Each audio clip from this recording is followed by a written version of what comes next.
Hi guys, welcome to our channel Mahesh Shaik. నేను మీ Sumayya. ముందుగా మన ఛానల్ని సబ్స్క్రైబ్ చేసుకోండి, పక్కనే బెల్ ఐకాన్ కూడా ఉంటుంది, దాన్ని యాక్టివేట్ చేసి పెట్టుకోండి. ఈరోజు మన రెసిపీ ఏంటి అంటే గుత్తి వంకాయ మసాలా కర్రీ. చాలా ఈజీ వేలో అయితే చూపించబోతున్నాం అనమాట. మనము కొంచెం వాటర్ అయితే తీసుకొని అందులో ఉప్పునైతే యాడ్ చేసుకోవాలి. యాడ్ చేసుకున్నాం కదా, దాంట్లో ఇప్పుడు మనము గుత్తి వంకాయల్ని తీసుకొని ఇలా 4 ముక్కలు అయ్యేదాకా ఇట్లా మొత్తం కట్ చేయకుండా జస్ట్ ఘాట్లులాగా పెట్టుకోవాలన్నమాట. బాగా వాష్ చేసుకొని తర్వాత ఇట్లా ఉప్పు నీళ్ళలో పెట్టేసుకోవాలి. ఇప్పుడు మనము ప్యాన్ అయితే పెట్టేసి కొంచెం ఒక టేబుల్ స్పూన్ ఆయిల్ అయితే వేస్తున్నాము. ఎక్కువ అయితే వేసుకోవద్దు. ఇందులో డైరెక్ట్గా మనము కట్ చేసి పెట్టుకున్న వంకాయలు, గుత్తి వంకాయలను అయితే వేసేసేయాలి. ఇలా వేసుకున్న తర్వాత బాగా కొంచెం ఫ్రై లాగా అవ్వాలన్నమాట. తోలు మాడిపోకూడదు, లోపల కూడా మరీ గట్టిగా అవ్వకుండా మెత్తగా అయ్యేలాగా ఫ్రై చేసుకోండి. ఇప్పుడు మనము జీలకర్ర, గసగసాలు, 2 బాదం పప్పులు, ధనియాలు 1 టేబుల్ స్పూను, నువ్వులు కొంచెము, ఇట్లాగా అన్నీ తీసేసుకోవాలన్నమాట. కొబ్బరి ముక్కలు కూడా తీసుకోవాలి. ఇప్పుడు మనం మిక్సీ జార్లో 2 పచ్చిమిరపకాయలు, 1 పెద్ద సైజు ఉల్లిపాయ, 1 టమాటో, 1 గుప్పెడు వరకు కొత్తిమీరనైతే యాడ్ చేసుకొని గసగసాలు, నువ్వులు, పల్లీలు, కొబ్బరి ముక్కలు, ధనియాలు, జీలకర్ర యాడ్ చేసుకుంటున్నాము. అందులోనే కొంచెం అల్లం వెల్లుల్లి పేస్ట్ కూడా యాడ్ చేసేసుకోవాలి. కొంచెం వరకు పసుపును కూడా యాడ్ చేయండి. ఇలా మొత్తాన్ని కలిపి మీరు ఒకసారి కనుక మసాలా చేసుకున్నారు అంటే చూడండి, ఇలా వీడియోలో చూపించిన విధంగా ఇలా మసాలాలన్నీ వేసేసుకోవాలి. గసగసాలు, నువ్వులు, కొబ్బరి, పల్లీలు, బాదం పప్పులు 2 వేసాను అనమాట. ధనియాలు 1 టేబుల్ స్పూన్ వరకు. నేను మళ్ళీ 2-3 సార్లు చెప్పాను, మిస్ అవ్వకూడదు అని చెప్పేసి. ఇలా మొత్తాన్ని వేసేసి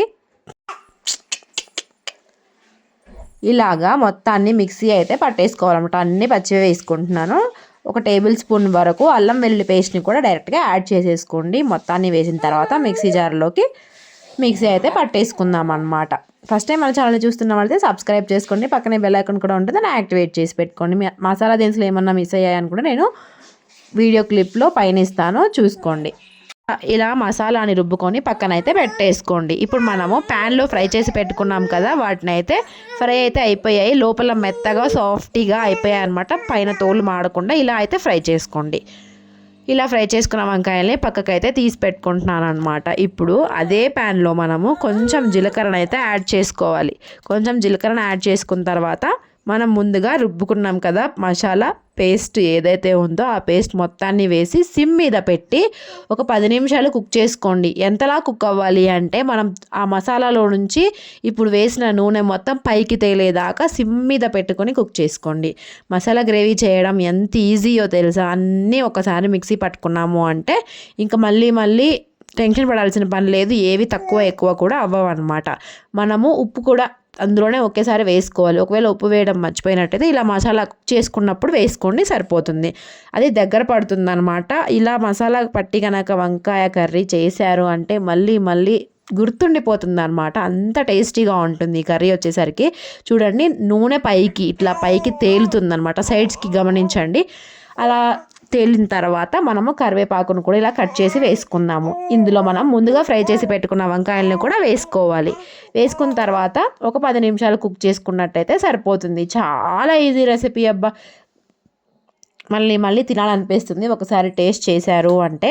అంత స్పైసీ కూడా ఉండదు, మరీ లో స్పైసీ కూడా లేకుండా ఇలా గ్రేవీగా కలుపుకుంటే ముద్దకి మసాలా తగులుతూ ఇలా వంకాయ కూడా జ్యూసీగా వస్తుందన్నమాట. చాలా అరటికాయ ఎంతైతే సాఫ్ట్గా ఉంటుందో అంత సాఫ్ట్గా వస్తుందన్నమాట మసాలా అనేది. మీకు నీళ్ళు ఎంత పడతాయి అంటే ఒక టీ గ్లాస్తో ఒక హాఫ్ గ్లాస్ కొంచెం వాటర్ వేసుకుంటే సరిపోతుంది. ఆ కొంచెం దగ్గర పడేదాకా మీకు ఎంత గ్రేవీ కావాలంటే అంత వాటర్ యాడ్ చేసుకోండి, సరిపోతుంది. మేమైతే కొంచెమే యాడ్ చేసాము. ఇంకొంచెం గ్రేవీ కావాలన్నా కూడా యాడ్ చేసేసుకోవచ్చు. ఈ విధంగా చేసుకున్న తర్వాత మూత పెట్టేసి ఒక 10 నిమిషాలు అయితే కుక్ చేసుకోండి. ఆల్రెడీ వంకాయ కుక్ అయిపోతుంది కాబట్టి ఎక్కువ టైం అయితే పట్టదు. ఇందులో నుంచి మళ్ళీ నూనె పైకి తేలేదాకా మళ్ళీ కుక్ చేసుకోండి. తర్వాత చివర్లో కొంచెం ధనియా పౌడర్, కొంచెం కొత్తిమీరను యాడ్ చేసుకొని దింపేసుకోవడమే. చూసేసారు కదా, చాలా ఈజీ రెసిపీ. అసలు మిక్సీ ఒకసారి వేసుకున్నాము అంటే మసాలా దినుసులు అన్నీ కలిపేసి ఇంక మళ్ళీ తిరిగి చూసుకునే పని లేదనమాట. ఇది వేసాము ఇది వేయలేదు అని చెప్పేసి. చాలా కూల్గా చేసుకునే వంట ఇది వచ్చేసరికి. మ్యాక్సిమం చాలామందికి వంకాయలు అంటే ఇష్టపడుతూనే ఉంటారు. అలాంటి వాళ్ళకి ఇది ఒక కొత్త రెసిపీ లాగా ఇంట్రడ్యూస్ చేసి పెట్టండి. సో చూసేసారు కదా, మంచి ఇంట్రెస్టింగ్ వీడియోస్ కోసం ఛానల్ని సబ్స్క్రైబ్ చేసుకోండి. లైక్ చేయండి, షేర్ చేయండి, సబ్స్క్రైబ్ చేయండి.